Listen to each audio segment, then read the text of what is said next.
मार्फत लिखा गया सहीफा उसके 46वें बाब की पहली 5 आयात में से हम कलाम खुदा की सुनता रहते हैं। 46 बाब उसकी पहली 5 आयात कलाम मुकद्दस में यूं मरकूम है, बेल झुकता है और नबू खम होता है, उनके बुत जानवरों और चौपायों पर लदे हैं। जो चीजें तुम उठाए फिरते थे थके हुए चौपायों पर लदी हैं। वो झुकते और बाहम खम होते हैं, वो उस बोझ को बचा ना सके और वो आप ही असीरी में चले गए। ऐ यकूब के घराने और ऐ इसराइल के घर के सब बाकी मांदा लोगों, जिनको बतन ही से मैंने उठाया और जिनको रहम ही से मैंने गोद में लिया, मेरी सुनो, मैं तुम्हारे बुढ़ापे तक वही हूं और सर सफेद होने तक तुमको उठाए फिरूंगा। मैं ही ने खलक किया और मैं ही उठाता रहूंगा, मैं ही लिए चलूंगा और रिहाई दूंगा। हालेलुया। तुम मुझे किससे तशबीह दोगे और मुझे किसके बराबर ठहराओगे और मुझे किसकी मानद कहोगे, ताकि हम मुशाहबा हो। खुदा उनके पाक कलाम के पढ़े और सुने जाने पर खुदा उनकी बरकत हो। खुदा उनका शुक्र हो। कलाम मुकद्दस में हमें यहाँ पर ईसाया नबी की मार्फत 2 हमें देवताओं का जिक्र मिलता है, बेल और नबू। ये 2 देवता हैं। इन देवताओं को ढाला जाता है, बनाया जाता है और फिर लोग इनको उठाकर चलते हैं। इन देवताओं को अपने कंधों पर उठाया जाता है और उठाकर मंदिरों में या जहां पर उन्होंने इबादत करनी है लेकर जाते हैं। इन देवताओं के लिए लोग कलाम मुकद्दस में खुदा फरमाता है कि इन देवताओं का बोझ उनके उठाने वाले उठाते हैं, खींचते हैं और खींचते खींचते वो थक जाते हैं। उनके चौपाहे थक जाते हैं, उनका बोझ उठाते उठाते वो मदद के तलबगार हो जाते हैं और वो थक जाते हैं, लेकिन उनके देवता उनको किसी किस्म का कोई रिलीफ नहीं देते, किसी किस्म का उन्हें किसी भी हवाले से उनको वहां से उनको बरकत नहीं मिलती। और कलाम मुकद्दस में से हमें नजर आता है वो उनकी कोई मदद नहीं कर पाते। वो कमजोर देवता हैं, लेकिन उनको उठाने वाले बेशक जिस्मानी तौर पर जोरावर नजर आते हैं, लेकिन इसके बावजूद वो देवता खुद भी असीरी में चले जाते हैं और अपने उठाने वालों को भी असीरी में ले जाते हैं। मेरे अजीजों, खुदा के अलावा जितने भी देवता हैं वो उनका हशर ऐसे ही होता है, उनके मानने वाले का हशर ही ऐसे होता है। वो अपने पूजने वालों को अपने समेत असीरी में लिए जाते हैं और वो उनको बचा नहीं सकते। लेकिन मेरा खुदा फरमाता है, जिनको यानी कि तुमको मैं बतन ही से उठाया मैंने और जिनको मां के रहम ही से मैंने गोद दे लिया, मेरी सुनो, मैं तुम्हारे बुढ़ापे तक बोलूंगा और सर के बाल सफेद होने तक उठाए रखूंगा, मैं तुम्हें छोड़ नहीं दूंगा। अगर तुम ये समझते हो कि तुम छोड़े जाओगे तो मैं तुम्हें छोड़ नहीं दूंगा।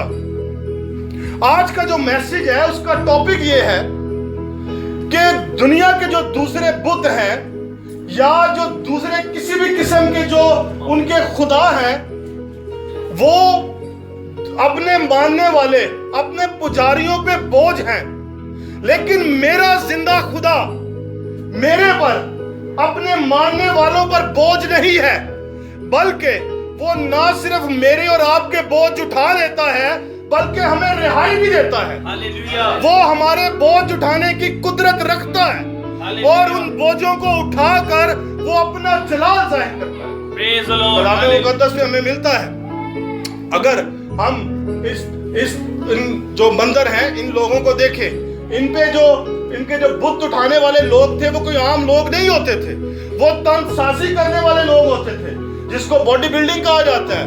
वो फिजिकली मजबूत लोग होते थे, वो अपने जोर में लोग होते थे, वो कमजोरी में लुढ़कड़ाते नहीं थे, उनको तरबियत दी जाती थी। लेकिन इसके बावजूद वो तरबियत हासिल करने के बावजूद भी उस बोझ को उठा नहीं सकते थे। लेकिन मेरा और आपका खुदा मुबारक खुदा है जो हर रोज मेरा और आपका बोझ उठा लेता है। हालेलुया। इंसान पर शुरू से ही बोझ नहीं है। वो किसी किस्म का बोझ हो सकता है, रिश्तों का बोझ हो सकता है, वो फाइनेंसिस का बोझ हो सकता है, वो किसी से लड़ाई झगड़े का बोझ हो सकता है। लेकिन जिस शख्स पर बोझ होता है वो अपने उस बोझ को या तो वो खुद समझ पाता है या वो जब उठाया होता है वो ही उसे समझ पाता है। अगर मिसाल के तौर पर भाई ने कोई बोझ उठा रखा है, इसकी कैफियत वो खुद ही समझता है, शायद वो बोझ की कैफियत बयान ना समझ सके, लेकिन मेरा जिंदा खुदा वो ना सिर्फ मेरा बोझ समझता है बल्कि उठा लेता है, क्योंकि वो मुबारक खुदा है, वो जिंदा खुदा है, वो भला खुदा है, वो अच्छा खुदा है।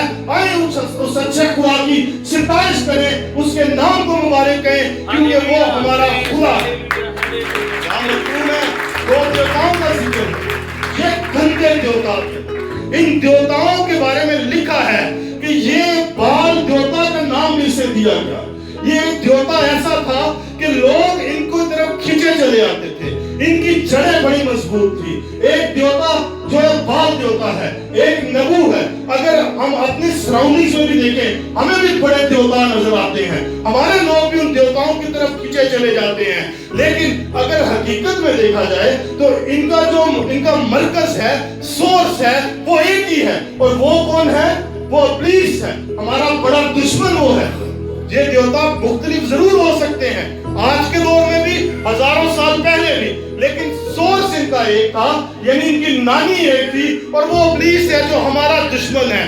ये हमें अपने सराउंडिंग्स में बहुत सारे नजर आते हैं, लेकिन ये देवता गिर पड़ते हैं, ये देवता उठ नहीं सकते हैं। जब कलाम मुकद्दस में भी बनी इसराइल को अगर हम देखते हैं तो जब वो इन देवताओं की पूजा करने शुरू हुए, पूछते पूछते वो जब इनकी तरफ रागिब हो जाते हैं, तो वो रागिब जब होते हैं खुदा को छोड़ देते हैं, रब्बुल अफ़ाज को छोड़ देते हैं, तो क्या उनकी जिंदगी में होता है कि जब वो सीरी में जाते हैं तो ये देवता तो खुद भी सीरी में चले गए, अपने साथ बनी इसराइल कौम को भी सीरी में ले जाते हैं, क्योंकि ये देवता बच नहीं सकते। ये ऐसे देवता जिनके लिए लोग, इवन बनी इसराइल कौम के लोग अपने बच्चों की सोख्तरी कुर्बानियां करते थे। ये ऐसे देवता थे जो गंदे देवता थे। इन देवताओं के लिए इनको खुशहाली का देवता भी तस्वर किया जाता था, इनके लिए लड़कियों को महसूस कर दिया जाता था, वहां पर हरामकारी ज़नाकारी की जाती थी, और ख्याल ये किया जाता था, ये इस कदर गंदे देवता थे, ख्याल ये किया जाता था कि अगर किसी मंदिर में जाकर जो मखसूस किए हुई औरतें हैं या मर्द हैं उनके साथ अज़वाजी रिश्ता रखा जाए तो वो ज्यादा उनको मुक्ति या निजात मिलती है। लेकिन मेरे अजीजों, हमारा खुदा जो उस गंदे माशरे को भी पाक करने की कुदरत रखता है, वो हमें बताता है कि मैं ये तुम्हें बचा नहीं सकेंगे। आज भी अगर हम अपने इर्द गिर्द देखें, हम बहुत सारे पत्थर के देवताओं की पूजा करते हैं, लेकिन मेरे अजीजों एक है जो आपका और मेरा खालिक है, जिसने हमें अपनी सूरत पर बनाया, अपनी छवि पर बनाया, और अगर हम उसकी मदद में आ जाते हैं तो वो, जब हम उसके पास अपना दिल उड़े देते हैं तो वो हमें बचाता है। वो फरमाता है कि अगर तू मेरे पास आ जाएगा तो मैं तुझे बरकत दूंगा, क्योंकि ये देवता उस वक्त के देवता भी संभाल नहीं सके। इंसान आज भी जिन देवताओं के पास तू जाता है, चाहे वो तेरा पैसा है, चाहे वो तेरा कामकाज है, मैं कामकाज के खिलाफ नहीं हूं, लेकिन अगर मैं खुदा को छोड़कर हर उसी काम में फोकस रहता हूं, उसी पे अपनी तवज्जो देता हूं जिससे मैं खुदा को दूर हो जाता हूं, तब मैंने उसको अपना देवता बना दिया। और वो कहता है बतन ही से, यानी कि मां के पेट से ही मैं तुझे उठाए फिरता हूं। उसने बतन ही से तुझे उठाया, यानी कि तू हादसाती नहीं है, तू एक्सीडेंटल पैदा नहीं हुआ, तुझे कोई बाय चांस तू पैदा नहीं हुआ है, बल्कि तू बामकसद है, तू प्लान है, तू मेरे मकसद के तहत पैदा हुआ। हालेलुया। क्योंकि उसने लिखा तू बदतमीजी से मैं तुझे उठा। और हमारे खुदा ने मुझे और आपको जो तख्लीक किया उसने पूरे सोच समझ के तख्लीक किया। क्योंकि कलाम मुकद्दस में ज़बूर नबी में वो फरमाता है कि जब मैं पोशीदगी में ही बन रहा था और जमीन के स्वर में अजीब तौर से मरतब हो रहा था तो मेरा कालिब तुझसे छुपा ना था। तेरी आंखों ने मेरे बेतरतीब मादे को देखा और जो इनाम मेरे लिए मुकर्रर थे वो सब तेरी किताब में